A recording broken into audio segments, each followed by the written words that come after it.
Les océans de notre planète sont des lieux vastes et énigmatiques, remplis d'innombrables mystères.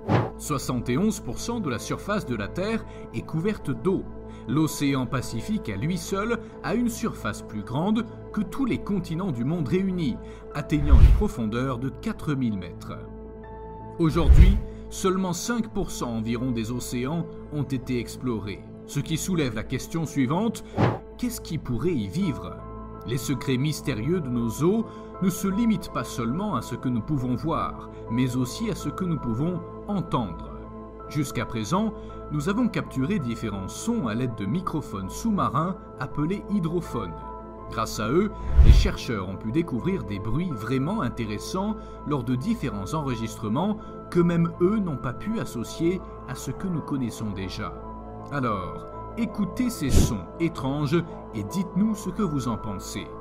Pour une meilleure expérience sonore, nous vous recommandons de porter un casque. Ceci étant dit, commençons par la vidéo. Voici 6 sons étranges provenant des profondeurs obscures de l'océan. Numéro 6. Upsweep.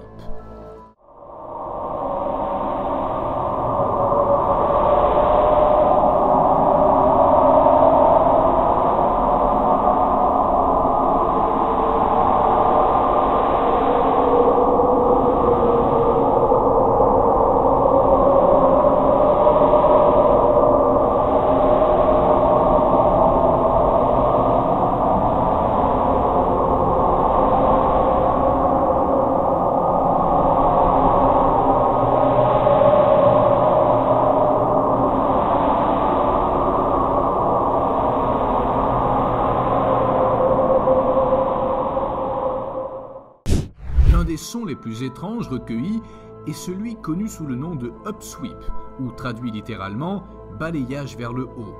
Ce son a été détecté pour la première fois en 1991 et provenait de tout le Pacifique. Il consiste en une longue série de sons de balayage de plusieurs secondes chacun. Pour nos oreilles, le son lui-même est décrit comme la sirène d'une ambulance ou le hurlement modulé d'une énorme bête. L'impressionnante étendue de l'océan rend difficile la localisation du son. C'est aussi un son très saisonnier qui domine toujours au printemps et à l'automne, mais personne ne sait exactement pourquoi. Il a également fait preuve d'une durée remarquable, jouant en continu et à un volume assez élevé de 1991 à 1994. Il a même été réentendu longtemps après cet intervalle à une intensité plus faible. L'une des premières théories était que le upsweep était produit par les baleines, mais cette théorie a rapidement été abandonnée car le volume était tout simplement trop élevé pour que les espèces déjà connues puissent le produire, et il ne se déplaçait pas non plus dans l'océan de la même manière que les baleines migratrices. Le son était également trop uniforme pour être attribué à ces animaux, dont les chants sont souvent très variés en portée, hauteur et amplitude. La possibilité de mouvements sismiques a également été envisagée, mais l'uniformité et la nature constante de l'upsweep ne correspondaient pas à ce que l'on entend normalement lorsque ces phénomènes se produisent. Il a également été suggéré que le son pourrait être causé par de simples mouvements d'eau et des courants qui produisent un bruit similaire au vent.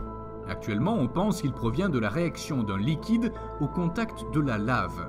En outre, une équipe de chercheurs pense avoir identifié l'origine du son dans le Pacifique Sud. Cependant, il ne correspond toujours pas aux signaux sonores déjà connus de l'activité volcanique. Malgré ces différentes théories, l'origine d'upsweep reste un mystère. Numéro 5.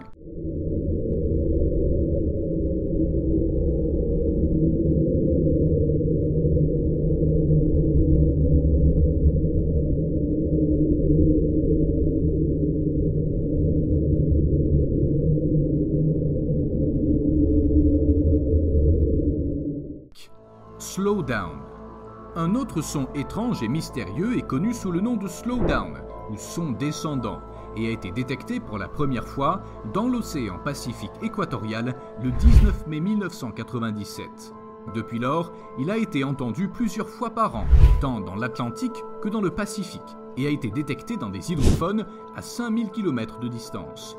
Le slowdown est nommé ainsi en raison de sa caractéristique inhabituelle à diminuer progressivement en l'espace de 7 minutes. Il a été comparé au bruit d'un avion qui décolle. Généralement, ce son a été produit trop loin des hydrophones de Sosus pour savoir l'endroit exact d'où il a été émis, mais ce qui est sûr, c'est qu'il vient du sud. Cela a amené à penser qu'il émane peut-être de l'Antarctique. On pensait que le bruit pouvait être causé par l'utilisation de nouvelles armes par l'armée, mais la marine a nié toute activité de ce type dans la région et maintient que les sons ne sont pas d'origine humaine. Une autre théorie suggère que le son est produit par la friction issue de la collision des icebergs entre eux, ou par le fond de la mer, ce qui expliquerait son ralentissement et son éventuel arrêt brutal. En outre, il a été démontré que le signal sonore du slowdown est quelque peu similaire à celui des icebergs qui entrent en contact les uns avec les autres. Mais pour l'instant, la source exacte de ce phénomène est inconnue. Numéro 4.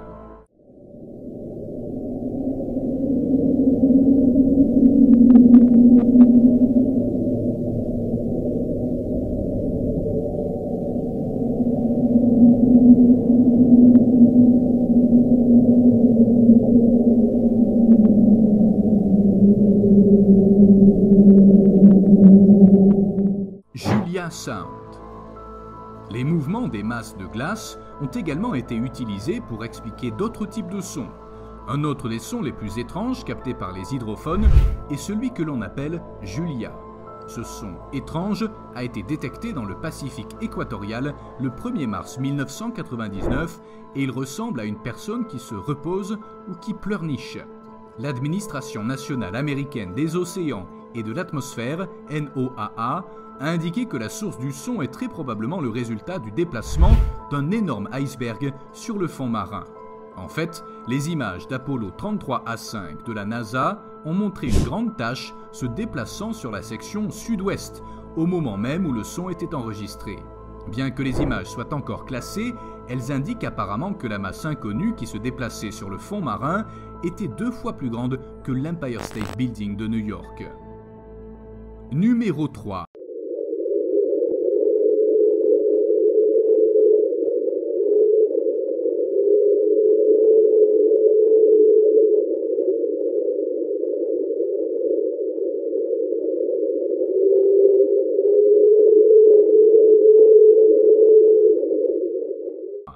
Train. Il existe également un autre son enregistré appelé train, qui comme son nom l'indique ressemble à celui d'un train se déplaçant le long de ses rails et s'éloignant progressivement. Il a été enregistré le 4 mars 1997 dans le réseau d'hydrophones autonomes de l'Est du Pacifique équatorial et se produit également lorsqu'un iceberg se déplace lentement et traîne sa quille sur le fond de la mer. Numéro 2.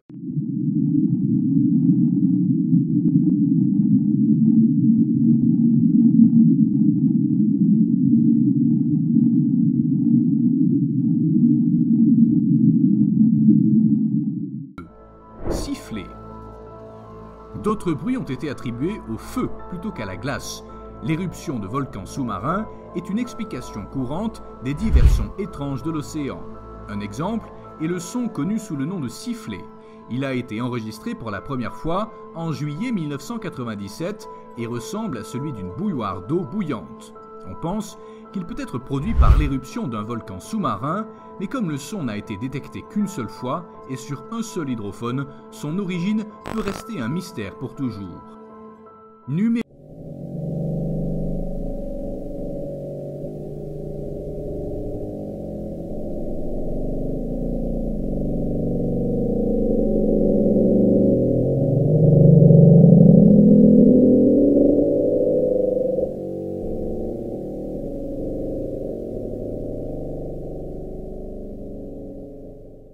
Numéro 1.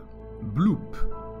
En plus des explications telles que le mouvement des glaces, les volcans et les tremblements de terre, on a également émis des hypothèses sur la possibilité que ces mystérieux bruits sous-marins soient causés par une sorte de créature marine inconnue. L'un des sons océaniques les plus célèbres et les plus déroutants est peut-être celui que l'on appelle le bloop. Enregistré au large de la côte sud de l'Amérique du Sud par des hydrophones situés à près de 30 000 milles, Ce son est si étrange qu'il correspond à plusieurs caractéristiques communes des sons produits par les organismes biologiques, comme la variation rapide de fréquence, caractéristique des créatures marines. Les scientifiques du Pacific Marine Environmental Laboratory, PMEL, de la NOAA, étaient impatients de découvrir l'origine du son. Mais comme environ 95% des océans sont encore inexplorés, les théories abondaient. Est-ce que cela vient d'une sorte d'activité militaire secrète, des moteurs de navires, des machines utilisées sur les bateaux de pêche, des calamars géants, des baleines ou de quelques créatures marines inconnues de la science? Au fil des ans, les chercheurs du PMEL ont continué à déployer des hydrophones de plus en plus près de l'Antarctique, dans une activité constante d'étude des bruits des volcans et des tremblements de terre sur le fond des mers. C'est là, dans la masse terrestre isolée la plus méridionale de la Terre, qu'ils ont finalement découvert en 2005 la source de ces grondements venus des profondeurs. Le bloop était le son produit par un iceberg qui s'est détaché et est tombé d'un glacier de l'Antarctique. En raison du réchauffement climatique, ces phénomènes sont de plus en plus fréquents, entraînant la rupture des glaciers, leur fissuration et finalement leur fonte dans l'océan. On atteint le taux incroyable. 95% des océans du monde sont des territoires restant inexplorés par l'homme. Cela soulève la question que beaucoup d'entre nous se sont peut-être posées à un moment donné. Qu'est-ce qui pourrait se cacher dans ces zones inexplorées? De nombreux experts estiment que, compte tenu de l'immensité des océans, il ne serait pas surprenant qu'il reste des animaux géants à découvrir.